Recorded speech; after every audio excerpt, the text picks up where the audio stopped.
Kamag-anak, lalong-lalo na sa mga mamila at tatilo. Ayan. Ba't gano'n, no? Lola kasi lolo. So medyo luma ng katawag kasi tinawagan lolo. Parang tanda-tanda mo na di ba? Kaya tawag sa amin ay dadilo at mamila. At meron pang mamula. So, nakaligayahan na po yan, no? At bago pa man ipinanganak ang sanggol, ay ang paghandog sa kanilang anak ay kasama na sa mga plano ng mag-asawa. Nais nilang bumuo na tinatawag na isang pamilya at matatawag lamang na isang pamilya pagka meron ng anak. So, pagka hindi pa kayo pwedeng tawaging pamilya kung kayo ay mag-asawa lang. So, nabubuo ang kalagayan ng isang pamilya sa pamamagitan ng pagkakaroon ng anak na sanggol. No? Kaya ginagawa po natin ang ganito paghahandog dahil mahalaga ito sa ating Panginoon. At siyempre, para na rin po sa mga nakakakilala sa mag-asawang ito, no? Lalo na sa mga ninong at ninang. Tandaan po natin, no? Ang mga kapatid na tayo po ay hindi nagsasagawa ng ganitong uri na tinagawain na hindi ang Diyos ang nagplano. Ibig sabihin nito, hindi po tayo ginawa lang natin ito para magkaroon ng tinatawag na kakaibang kasiyahan. Kundi ito po ay plano na ng ating Panginoon. Noon pa, di ba? Kung mapapansin natin sa 1 Samuel, no? Sa 1 Samuel, sa Exodus 13, sa talatang 1 hanggang 2, ito po sa unang panahon, sa panahon pa nila Moses. Sabi po rito, Exodus 13, verse 1 and 2, at ang Panginoon ay nagsalita kay Moses na sinasabi,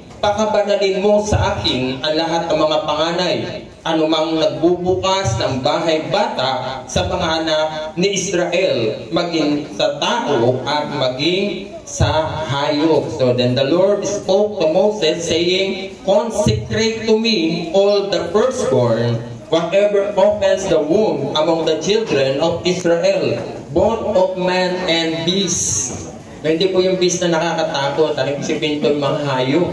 No? Ibig sabihin, napakalaga sa ating Panginoon ang tinatawag na pagkakaloob o pagbibigay o pagkahandog ng baby o ng tinatawag na anak, lalo na sa mga panganay. Tulad nito, panganay po si baby Gia, Maxine, Silangga, siya po ay panganay. Pero hindi ibig sabihin, panganay lang ba ang iyahandog? Kundi ang bawat nagsisilang na sinasabi ng mga talatan, magbubuhat sa sinapupunan na magluluwan ng bata, ay ito ay karapat-dapat na inihahandog sa Panginoon. Amen? Katugod-tugod sa Kanya na ang bawat bata ay inihahandog o inihalay, ino-offer sa ating Panginoon. Amen? Tandaan natin na ito'y sa panahon pa ng una at ginagawa rin natin maging sa panahon natin ito. Sapagkat alam naman natin na ang ating Panginoon Kristo, no, kung ating lamang bibigyan ng pansin sa Lucas 2:21-22,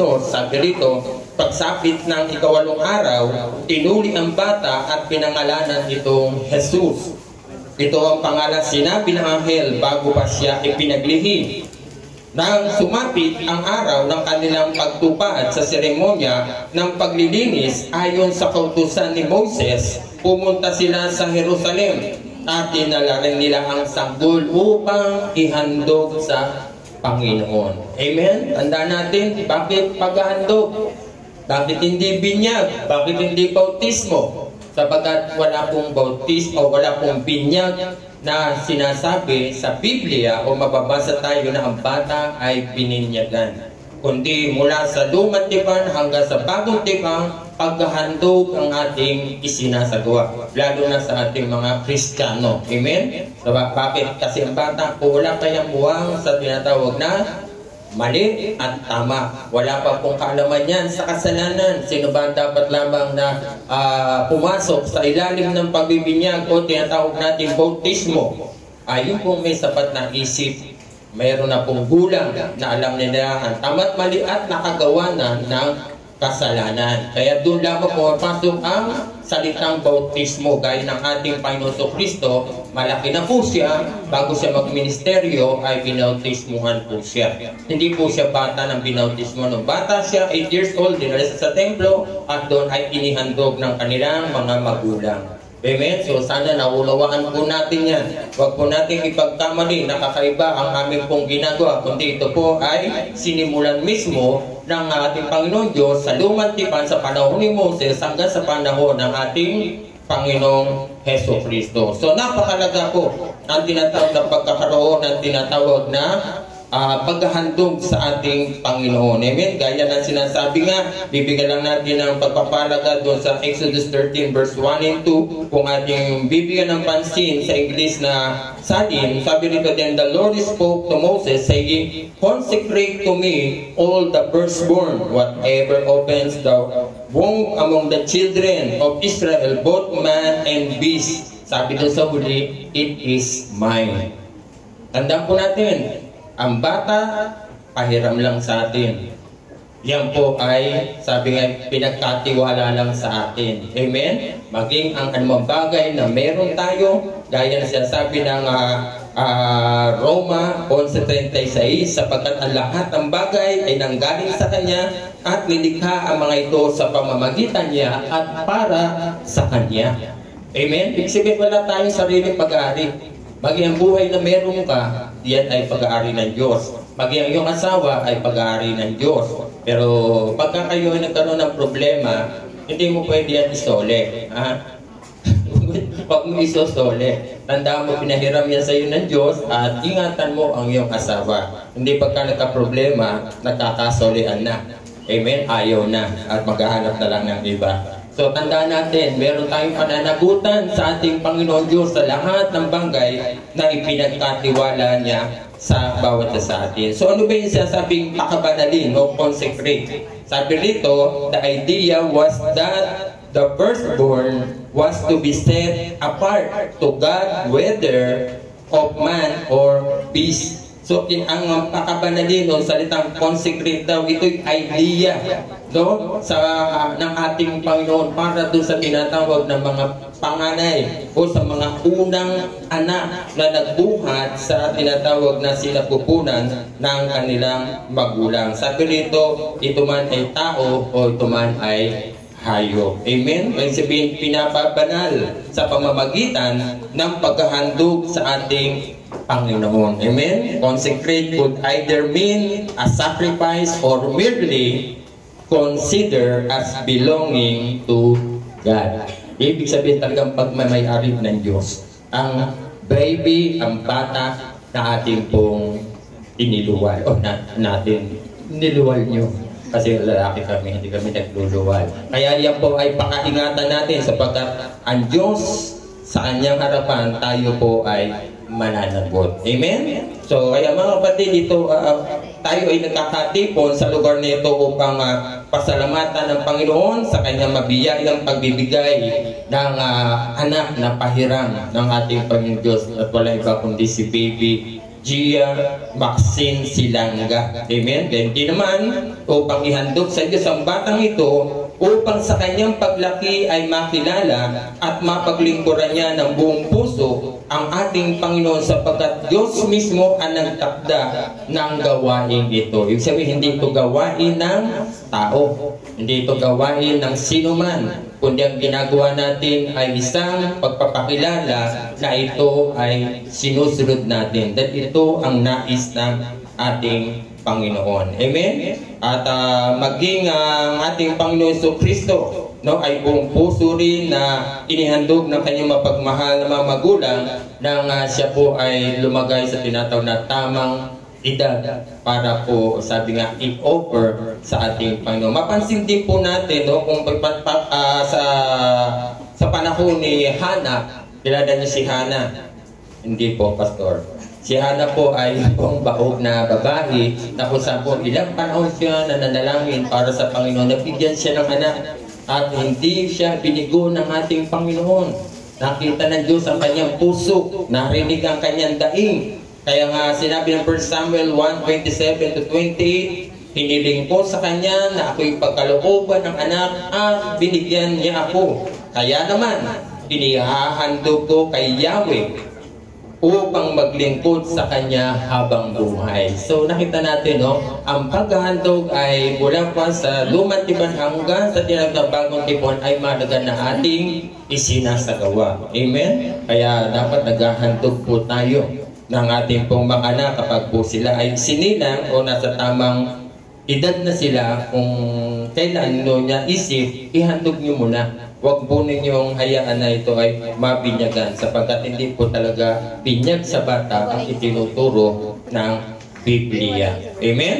Kaya sa makatuwid, isang dakila at sagradong gawain ang pagtatalaga ng isang bata sa Diyos. Amen? Kaya sa oras nito, tasan po natin dito ang bata, no? Si Baby Gia Maxine, no?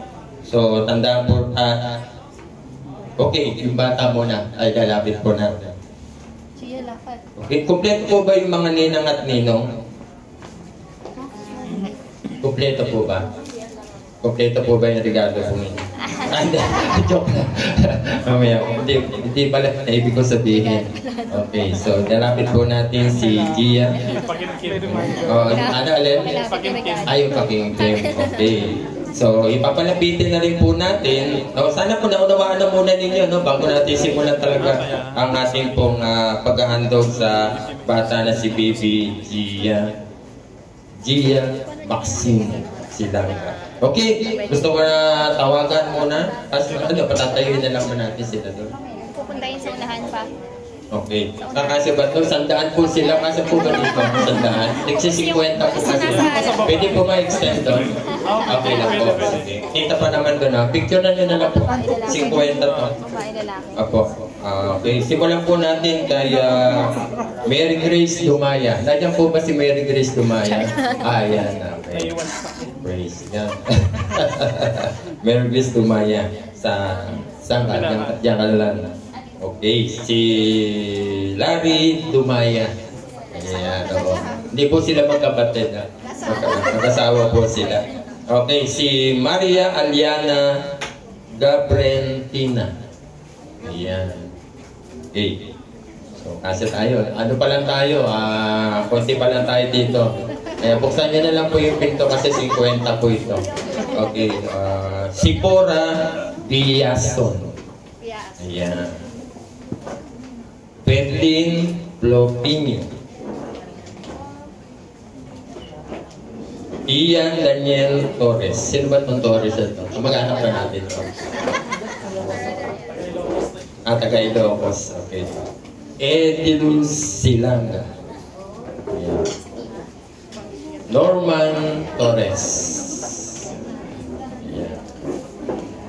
Pagtawag po lang dito, kalating oras na. Okay lang po ba? Okay.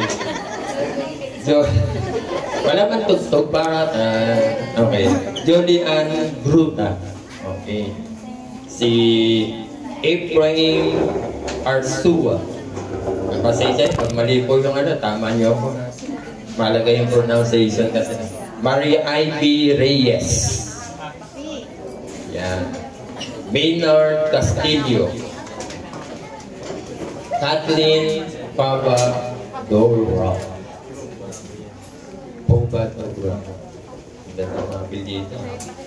Christian Romulo Supnet. Wala po siya. Ciara Alexa Marces. Absent po. Jeff Robert Owanes. Nandiyan pala yan. Wala akong absent din eh. Okay, Christian Romulo, ayun wala siya. Jeric Nartates. Yan. Moises Ru de los Santos. Si Nelvinia Abanes. Ciara Alexa Marces. Shanti Arellano. Rochelle McCaferry. Sino ba yung ginisgurado? Baka magalit eh. McCaferry. Ayun. Abraham Goodmaling. Ayan. Okay na po ba? Lalabas na tayo? Ivy Herrera. Mark Anthony Corpus. Lisel Elicano. Niren Cabrillos. Elinita Concepcion. Jessa Gaigon. Karen Berdandino. Princess Jean Herrera. And Giselle Garrido. 5 po pa lang po yan. May 50 pa. Okay.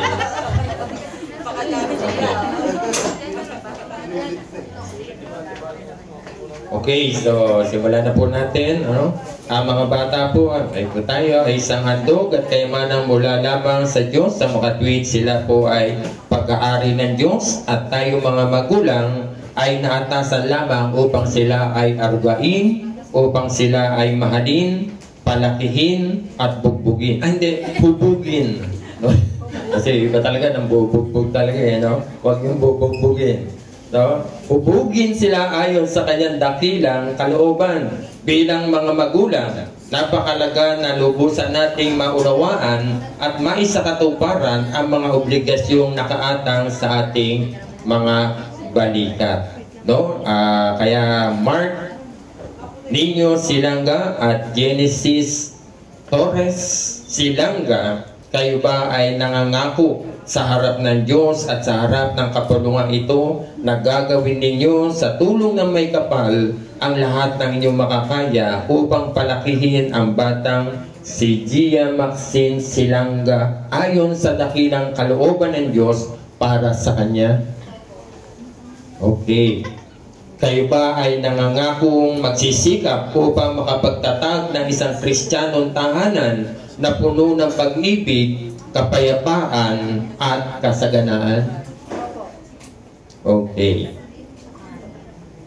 Sa pagkakataong ito, dumating ang panahong lumaki na at tawagin ang Panginoon si Gia Maxine Silanga sa isang buhay ng paglilingkod sa Diyos. Ipinapangako ba ninyong mag-asawa na hindi ninyo siya ipagkakait? Pastora. Okay, so alam natin, kahit bata lumalaki sa piling ng magulang, nasa pag-aruga, maganda po ng bata po ay nagmi-ministry sa ating Panginoon. Kaya willing po sila na siya po ang papalit na song leader sa ating pong church. Okay, kaya so hilingin naman natin ang kapulungan na tumayo sa ating pong nabisita po. Nais po natin samahan ninyo po kami sa aming pong tayo. Kaya para po sa bawat sa narito ngayon, kayo po ba ay nangangakong tutulong sa mag-asawang ito upang si Gia Maxine Silanga ay lumaki ayon sa dakilang kalooban ng Diyos para sa kanya? Parang may ayaw nila, Ayaw nila. Ulitin po natin para na mas maganda naman, naka-record po yan. Yung hindi mag-opo dito at magsumang-ayon, tingnan na lang po ng mga aser. Huwag yung bigyan ng pagkain. Okay. So, nangangako ba kayo na magiging isang magandang halimbawa para sa kanya sa isip, sa salita at sa gawa? Ayun, ayun talagang gusto nilang kumain. Nangangako ba kayo na inyong ipapanalangin si Gia Maxine Silanga upang siya ay magkaroon ng personal na relasyon sa ating Panginoon Jesucristo at upang siya ay lumaki na mayroong pagnanais na maglingkod sa Kanya? Ayun, nasa talagang gutom na. Okay. Kaya tayo po ay dahil sa inyo po mga pangakong ito, tatandaan po natin bahagi na po si Gia Maxine bilang kayo ay mga saksi na makita ninyo ang kanyang paglaki. Kapag nakikita nyo na binubugbog ng magulang, isumbong na po kagad ninyo sa DSWD. Ay, hindi po. Ibig sabihin, kasama na po kayo sa tinatawag na pagtingin sa bata at pag-aalaga sa bata hanggang sa kanyang paglaki. Kaya huwag nyo kakalimutan na siya po ay suportahan. Ano po ba po? Isusuporta, Pastor. bahala na kayo. Pwede mamani, may Gcash po si Jenny. Ibigay niya na po. Through Gcash, pwede po yan. So tayo po ay sama-sama, ipapatong po natin ang ating pong kamay sa... Okay? So itutok na lang po ninyo. Gusto ko sanang kargahin ng bata, pero mamaya po. Mamaya na. Okay? Panalangin po natin. Taas po natin ang ating kamay at ituro po natin sa bata. Ba't sa nanay ko na ituro? Sa bata pala. So, sa Ama naming Diyos, sama-sama po tayo na nasa langit. Kayo po ang Diyos na nagtatag ng pamilya ayon sa iyong dakilang plano. Kami po ay dumudulog sa iyong harapan. Ngayon, tulad ng pagdulog nila Jose at Maria, nang kanilang italaga ang Panginoong Jesucristo bilang pagsunod sa iyong kalooban.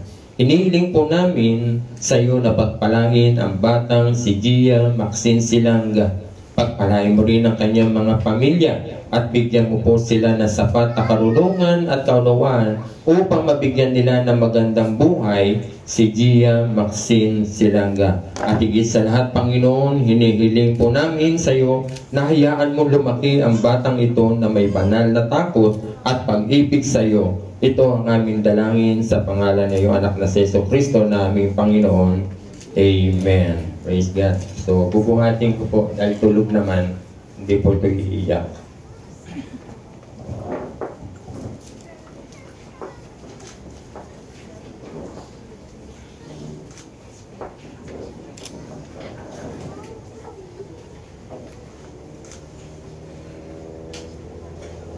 Dahil siya po ay natutulog, itataas ko sana, baka po malaglag, madulas po yung kanyang damit. Okay? So ating po ipanalangin siya. Pagpalain ka nawa at ingatan ng ating Panginoon, Gia Maxine Silanga, sa iyong paglaki. Ikaw ay subaybayan ng ating Panginoon at tulungan ka lumaki na may takot sa Kanya at patuloy na ingatan ang iyong kalusugan mula sa lahat ng uri ng karamdaman, mula sa lahat ng uri ng masamang tao, at maging sa tinatawag na masamang hayop. Tulungan mo, Panginoon, ang batang ito na lumaki siya, Panginoon Diyos, na punong-puno ng biyaya at mga pagpapala, na patuloy, Panginoon, na sa iyo kami umaasa, O Diyos, mula sa pagdidiligtig ng batang ito hanggang sa kanyang paglago, Panginoon Diyos, sa kanyang pangatawan at sa kanyang espiritual na pangangailangan. Pangalagaan mo siya, Panginoon, at ingatan. At alam namin, O Diyos, hindi ito nagtatapos sa okasyon na ito, kundi ito ang pasimula upang ang gabay at patnubay mo kasama ng lahat ng mga taong saksi sa loob ng kwartong ito, Panginoon, na nangangako na sila, Panginoon, ay patuloy na susubaybay sa paglaki ng batang si Gia Maxine Silanga. Panginoon, sama-sama namin itinataas sa iyo ang batang ito at umaasa sa iyong patuloy na gabay at patnubay hanggang sa iyong muling pagparito o sa panahon man, Panginoon, na kunin mo ang buhay ng batang ito. Marami pong salamat, Ama, sa iyo namin binabalik ang pinakamataas na papuri at pagsamba sa tanging pangalan ni Jesus. Lahat po tayo magsabi ng Amen. Praise God. Okay, ipapasok po ito sa magulang muna. Hindi, sa iyo babalik. Ingatan niyo lang po, kasi malambot ang buto nito eh.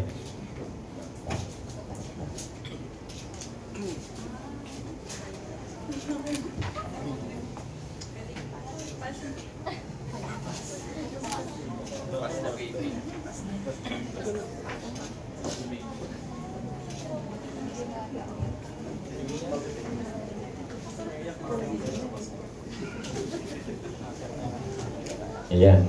Kung saan po siya magising, may isang linggo po. Ginising talaga. Nagising oh. Mamaya po yung another 1,000.